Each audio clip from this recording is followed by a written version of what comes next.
Sitting with my beautiful pod sisters from our Coralist pod on Thriving Through Menopause last evening, and our topic was anxiety and stress and emotional resilience and irritability and all the things that seem to be exacerbated by menopause. Are they really?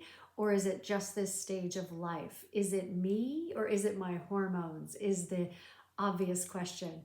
And as we dug into that a little bit, I brought some of the science into our conversation. We know that some of the written symptoms associated with menopause are things like, not my words, anxiety, mood instability, paranoia, anhedonia, that means the I don't care factor, irritability, disassociation, insomnia, decreased self-worth, and so many other symptoms related to our mood and our stress resilience. And what we know is that estrogen actually modulates serotonin. We all know how important serotonin is for calming, for mood stability, for feeling happy.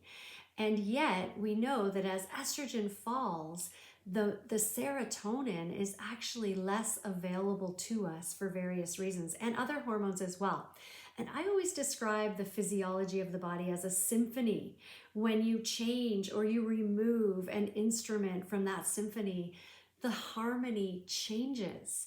It doesn't make it better or worse, but it's different. And so as estrogen starts to fall, the symphony of our physiology also changes. So we know that estrogen is actually neuroprotective.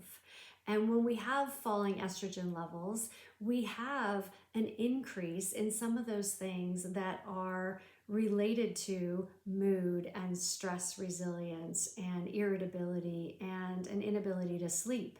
And we know that having trouble sleeping is related to everything else that happens regarding our mood and our ability to cope with our defenses during the day.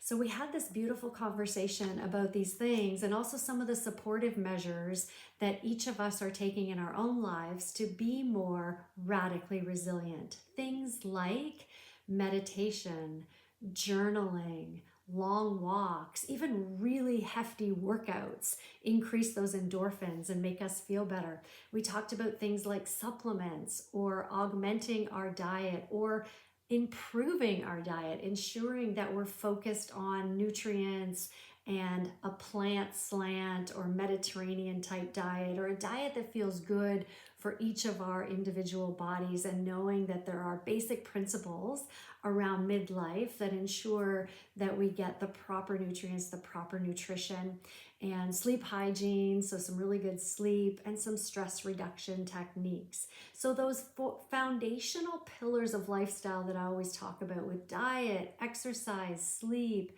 managing stress, that is foundational around this time so that we can be more stress resilient and emotionally stable and also happy and find the joy.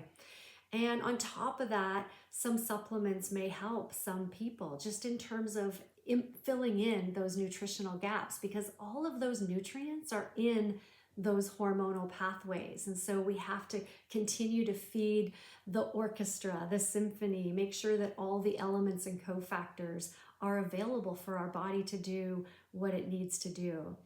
And in addition to that, we know because estrogen is neuroprotective that for some people, menopausal hormone therapy is really helpful for mood stability, for offsetting anxiety, depression, or even coping around stress. So for some people, menopausal hormone therapy is a really vital part of that perimenopause, menopause regime.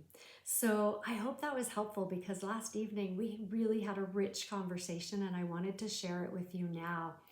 I hope that you're enjoying, embracing, and loving your menopause. One of our big take-homes was this concept that how we feel, what we expect, how we embrace and hold life is actually instrumental in our physical, emotional, mental responses to what's coming.